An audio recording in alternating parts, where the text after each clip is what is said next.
हर हर महादेव दोस्तों, और आप सभी का आपके अपने चैनल में बहुत बहुत स्वागत है। आज हम बात करेंगे सावन मास की सोमवार के बारे में।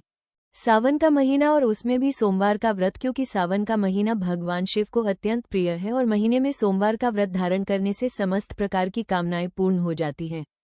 ऐसा भी कहा जाता है कि सावन का व्रत करने से अर्थ, धर्म, काम और मोक्ष चारों पदार्थों की प्राप्ति हो जाती है। तो सावन मास में सोमवार का व्रत करना अपने आप में एक बहुत ही श्रेष्ठ उपाय है किसी भी कामना को पूर्ण करने के लिए। तो आज की वीडियो में आप जानेंगे कि सावन मास में सोमवार का व्रत कैसे करें, विधि क्या होती है, सोमवार के व्रत का संकल्प किस प्रकार से लेंगे और सावन सोमवार की पूजा विधि क्या है। व्रत अगर धारण करते हैं तो व्रत में क्या खाएं, क्या ना खाएं, व्रत का पारण कब करें। जैसे कि सोमवार में 4 या फिर 5 व्रत होते हैं, तो इस बीच में अगर पीरियड्स आ जाते हैं तो हमें किस प्रकार से व्रत धारण करना चाहिए, पूजा कैसे करें, व्रत पीरियड्स में करें या फिर ना करें, इसके अलावा व्रत का उद्यापन कब और कैसे करें, सारी जानकारी आपको आज की वीडियो में शेयर करूंगी। वीडियो बहुत महत्वपूर्ण है, पूरा जरूर देखिए। अच्छी लगे वीडियो तो लाइक भी जरूर कीजिए। बात करेंगे सोमवार के व्रत की विधि के बारे में, लेकिन उससे पहले जानते हैं कि सावन का महीना कब से प्रारंभ होगा और इस बार सावन में सोमवार हमें कितने प्राप्त हो रहे हैं और कब कब सोमवार का व्रत हमें प्राप्त हो रहा है। तो देखिए, सावन का प्रारंभ होगा 30 जुलाई 2026 को और सावन मास का समापन हो रहा है 28 अगस्त 2026 को और सावन मास का पहला सोमवार है 3 अगस्त 2026 को। दूसरा सोमवार पड़ेगा 10 अगस्त 2026 को और सावन का तीसरा सोमवार 17 अगस्त 2026 को। चौथा सोमवार है 24 अगस्त 2026 को। तो इस बार सावन में हमें 4 सोमवार प्राप्त होंगे और चारों सोमवार के व्रत आप धारण कर सकते हैं। लेकिन अगर किसी कारणवश आप पहले सोमवार को व्रत शुरू नहीं कर पाते हैं तो फिर दूसरे सोमवार को भी आप व्रत कर सकते हैं। या फिर कई ऐसे भक्त हैं जो कि 2 सोमवार नहीं कर पाते हैं, तो आप 2 सोमवार कर लीजिएगा। ऐसा कहा जाता है कि सावन मास में अगर आप एक भी सोमवार का व्रत कर लेते हैं तो भी भगवान शिव की विशेष कृपा आपको प्राप्त होती है और जिस भी कामना से आप व्रत धारण करते हैं भगवान भोलेनाथ आपकी कामना को पूर्ण करते हैं। तो सावन मास का एक भी सोमवार आपके लिए अत्यंत श्रेष्ठ है। ठीक है, वैसे प्रयास करना चाहिए कि चारों सोमवार के व्रत आप कर पाएं। ठीक है, अब जानते हैं कि सावन मास के पहले सोमवार को व्रत का संकल्प कैसे लेना है। देखिए, सूर्योदय से पहले उठ जाइए, उठकर नित्य कर्मों से निवृत्त हो जाइए, स्नान कर लीजिए। स्नान के जल में थोड़ा सा गंगाजल मिला लीजिए, उसी जल से स्नान कीजिए माँ गंगा का स्मरण करते हुए। इसके बाद शुद्ध वस्त्र धारण कर लीजिए। सावन मास में काले और नीले रंग के वस्त्र नहीं धारण करना चाहिए। ठीक है, जितना हो सके शुभ रंगों के वस्त्र धारण करें। तो शुद्ध वस्त्र धारण करके सबसे पहले भगवान सूर्यदेव को जल दीजिए। फिर अपने घर के मंदिर में आ जाइए। घर के मंदिर की सफाई आपको एक दिन पहले ही कर लेनी चाहिए, और अगर नहीं कर पा रहे हैं एक दिन पहले तो पूजा करने से पहले घर के मंदिर की अच्छी प्रकार से साफ सफाई कर लीजिए। पूजा की सभी सामग्री एकत्र करके मंदिर के पास ही रख लीजिए। जैसे कि भगवान शिव की पूजा की सामग्री होती है, भांग, धतूरे, बेलपत्र, अक्षत, पुष्प इत्यादि जो भी उनके प्रिय वस्तुएं हैं, और फल, मिठाई जो भी आप भोग लगाना चाहते हैं, सभी सामग्री पूजा की आपको पूजा स्थल पर रखना है। भगवान भोलेनाथ के अभिषेक के लिए आपको जल चाहिए। शुद्ध जल और गंगाजल, पंचामृत, दूध, दही, घी, शहद, शक्कर, इन 5 चीजों को मिलाकर भी आप रख सकते हैं, चाहे तो अलग अलग भी रख सकते हैं। पूजा की सभी सामग्री एकत्र करके एक स्थान पर रखकर और आसन डालकर मंदिर के पास आपको बैठना है। पूजा करते समय आपका मुख होना चाहिए पूर्व दिशा की तरफ या फिर उत्तर दिशा की तरफ। भगवान भोलेनाथ का ध्यान करके शुद्ध घी का दीप प्रज्वलित कीजिए। फिर व्रत का संकल्प लीजिए। संकल्प कैसे लेना है, देखिए, संकल्प के लिए अपने हाथ में आपको लेना है थोड़ा सा जल, थोड़ा सा अक्षत और पुष्प ले लीजिए। अपना नाम बोलिए, अपना गोत्र बोलिए और जिस स्थान पर आप रहते हैं उस स्थान का एड्रेस बोलिए। फिर जिस भी कामना से आप व्रत धारण करना चाहते हैं, जैसे कि आपकी धन प्राप्ति की कामना है, संतान की कामना है, शीघ्र विवाह की मनोकामना है, मनचाहे जीवन साथी की कामना है, दाम्पत्य जीवन को सुखमय बनाना चाहते हो, या फिर भगवान की भक्ति चाहिए, उनकी कृपा चाहिए, आध्यात्मिक उन्नति की कामना है, तो जो भी आपकी कामना हो अपनी कामना का संकल्प लीजिए। भगवान के सामने अपनी मन की कामना कहिए और इसके बाद आपके हाथ में जो सामग्री है भगवान भोलेनाथ के चरणों में अर्पित कर दीजिए। व्रत में संकल्प लेना अत्यंत आवश्यक है, क्योंकि बिना संकल्प के व्रत का पूजा का संपूर्ण फल नहीं मिलता। यही संकल्प पूजा नहीं बल्कि व्रत बनाता है। संकल्प लेने के बाद विधि विधान से भगवान शिव की पूजा प्रारंभ कीजिए। शिवलिंग घर में है तो शिवलिंग का अभिषेक आप कर सकते हैं। घर में शिवलिंग नहीं है, सिर्फ फोटो है, तो भाव से अभिषेक कर लीजिए। और घर के आसपास कोई मंदिर है जहां पर शिवलिंग विराजित है तो वहां जाकर शिवलिंग का अभिषेक कर सकते हैं। या फिर अपने घर में मिट्टी का शिवलिंग बना लीजिए, बर्फ का शिवलिंग बना लीजिए, ठीक है। पुष्प से भी शिवलिंग बना सकते हैं। तो शिवलिंग अनेकों प्रकार से बनते हैं। आप चाहे तो शिवलिंग घर में बनाकर भी पूजा कर सकते हैं। सबसे पहले शिवलिंग का जला अभिषेक करते हैं। पहले जल से अभिषेक करते हैं, फिर पंचामृत से, या फिर पंचामृत में अलग अलग जो वस्तुएं हैं जैसे कि दूध, दही, घी, शहद और शक्कर। पंचामृत की पांचों चीजों को एक एक करके शिवलिंग पर अर्पित कीजिए। फिर शुद्ध जल से शिवलिंग का अभिषेक कीजिए, फिर गंगाजल से कीजिए। इस प्रकार से शिवलिंग पर आपको सभी चीजें एक एक करके अर्पित करनी है। और अभिषेक करने के बाद वस्त्र अर्पित कीजिए। सफेद वस्त्र या फिर कलावा थोड़ा सा वस्त्र के स्वरूप में अर्पित कीजिए।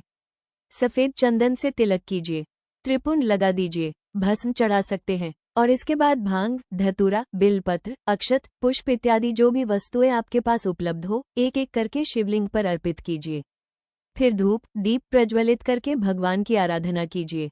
फिर भगवान भोलेनाथ को फल या फिर मिठाई का भोग लगा सकते हैं, चाहे तो खीर का भोग भी लगा सकते हैं। मतलब जो भी चीजें आपके पास उपलब्ध हो यथाशक्ति यथासंभव भगवान को भोग लगा दीजिए। अच्छा ध्यान रखिए, पूजा करते समय पूरे समय नमः शिवाय या फिर महामृत्युंजय मंत्र का जप करते रहिए। फिर भगवान भोलेनाथ के सामने ही बैठकर सावन सोमवार व्रत की कथा सुनिए या फिर स्वयं से पढ़ लीजिए। इसके बाद भगवान भोलेनाथ की आरती कीजिए, क्षमा प्रार्थना कीजिए। सुबह और शाम दोनों समय इसी प्रकार से सोमवार में आपको पूजा करना है। वैसे तो सावन के महीने में प्रतिदिन आपको इसी प्रकार से पूजा करना है, लेकिन सावन मास का सोमवार विशेष है। अगर आप रोज नहीं भी कर पाते हैं तो इस दिन आपको विधि विधान से भगवान शिव की पूजा जरूर करना है और जला अभिषेक जरूर करना है।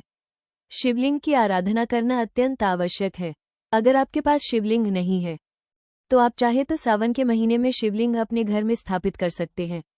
नर्मदेश्वर शिवलिंग या फिर पारे का शिवलिंग, या फिर आप चाहे तो जैसे कि स्फटिक का शिवलिंग होता है आप उसकी भी स्थापना कर सकते हैं। या फिर धातु का शिवलिंग जैसे कि पीतल का हो या फिर चांदी का शिवलिंग, सोने का शिवलिंग, अपनी इच्छा के अनुसार किसी भी प्रकार से शिवलिंग अपने घर में होना चाहिए। इस बात का ध्यान रखिए, जला अभिषेक करते समय आपको ध्यान रखना है जितना हो सके पतली धार बनाकर आपको शिवलिंग पर जल अर्पित करना है। और जल की धार को देखते हुए ही शिवलिंग पर आपको जल अर्पित करना है और मंत्र जप करते रहिए जब तक कि आपकी पूजा पूर्ण नहीं हो जाती है। तो ये तो हो गई पूजा विधि।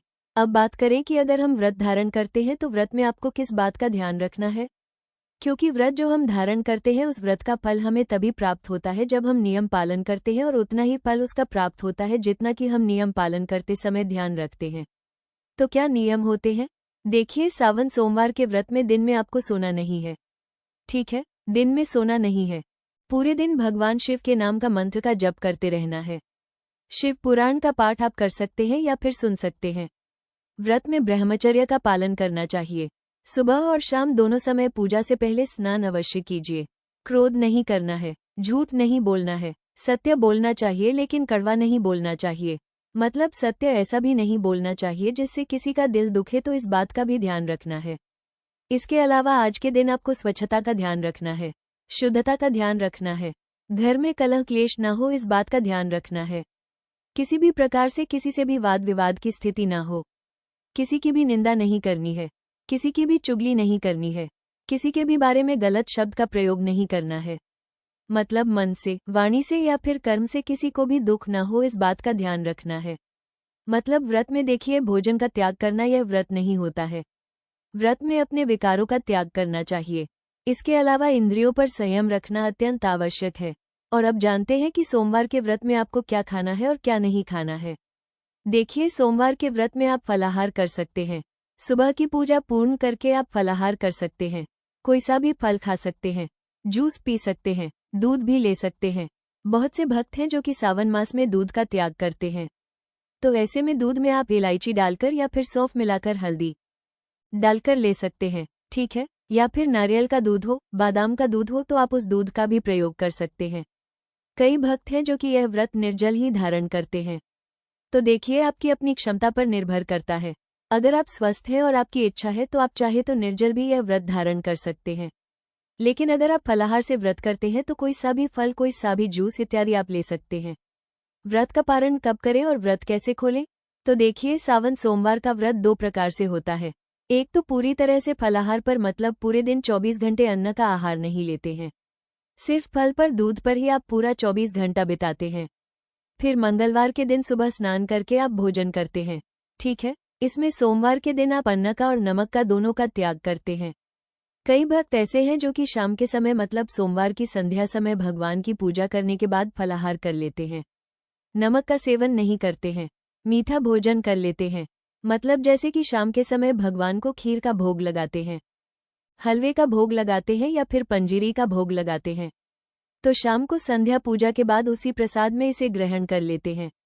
साथ में आप चाहे तो मीठा भोजन कर सकते हैं, जैसे कि दूध और रोटी ले सकते हैं या फिर हलवा ले सकते हैं, पूरी ले सकते हैं।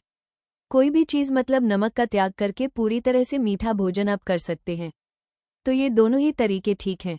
आप अपनी इच्छा के अनुसार चाहे तो 24 घंटे अन्न का त्याग कर सकते हैं, नमक का त्याग कर सकते हैं, या फिर शाम के समय आप चाहे तो हलवे का या फिर खीर का भोजन कर सकते हैं भगवान को भोग लगाकर, ठीक है। जैसी भी आपकी अपनी क्षमता हो। अब जैसे कई भक्तों के प्रश्न आते हैं कि क्या हम शाम के समय नमक का सेवन कर सकते हैं, सेंधा नमक खा सकते हैं? देखिए, वैसे तो नहीं खाना चाहिए। सोमवार के व्रत में या फिर किसी भी व्रत में अगर हम नमक का त्याग करते हैं तो ये श्रेष्ठ होता है, ठीक है। नमक को तामसिक भोजन ही माना गया है और तामसिक चीजों का ही हमें त्याग करना होता है व्रत में, तो नमक का सेवन ना करें तो ज्यादा श्रेष्ठ है। मान लीजिए किसी कारणवश, जैसे कि आपका स्वास्थ्य ठीक ना हो, आप 24 घंटे बिना नमक के नहीं रह पाते हैं, बहुत सारी परेशानियां हैं आज के समय में, तो ऐसे में आप चाहे तो शाम के समय सेंधा नमक ले सकते हैं। मतलब अगर बिल्कुल परेशान है तब आप ले सकते हैं, ठीक है। पारण करने से ही व्रत पूर्ण माना जाता है, तो पारण करने से पहले भगवान की पूजा करके क्षमा प्रार्थना कीजिए। अपना व्रत, अपनी पूजा भगवान को समर्पित कीजिए और उनसे प्रार्थना कीजिए कि इस व्रत में, पूजा पाठ में जाने अनजाने हमसे कोई भी भूल चूक हुई हो तो भगवान उसे क्षमा करें और हम पर कृपा करें। हमारे व्रत का, हमारी पूजा का शुभ फल हमें प्रदान करें और ओम नमः शिवाय इस प्रकार से मंत्र जप करते हुए भगवान को पुष्पांजलि अर्पित कीजिए। इसके बाद आप व्रत का पारण कीजिए, ठीक है। अच्छा, अब जैसे प्रश्न आता है कि क्या प्रत्येक सोमवार को माता पार्वती को सुहाग की सामग्री हमें अर्पित करनी है? देखिए, ऐसा आवश्यक नहीं है। प्रत्येक सोमवार को, जैसे कि सुहागन महिलाएं हैं, तो माता पार्वती को आपको सिंदूर लगाना है और गठबंधन करना है शिव पार्वती का, और भगवान से अपने अखंड सौभाग्य के लिए और दाम्पत्य जीवन को सुखमय बनाने के लिए, सुख समृद्धि के लिए प्रार्थना करना है। कुंवारी कन्याएं सिंदूर लगा सकती हैं?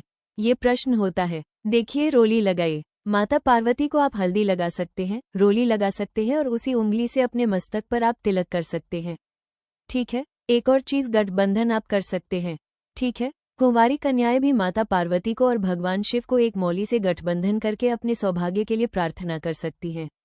अपने मनचाहे जीवन साथी की कामना कर सकती हैं, या फिर योग्य जीवन साथी की कामना हो तो प्रत्येक सोमवार को भगवान शिव और माता पार्वती की विधि विधान से पूजा करके गठबंधन कीजिए, ठीक है।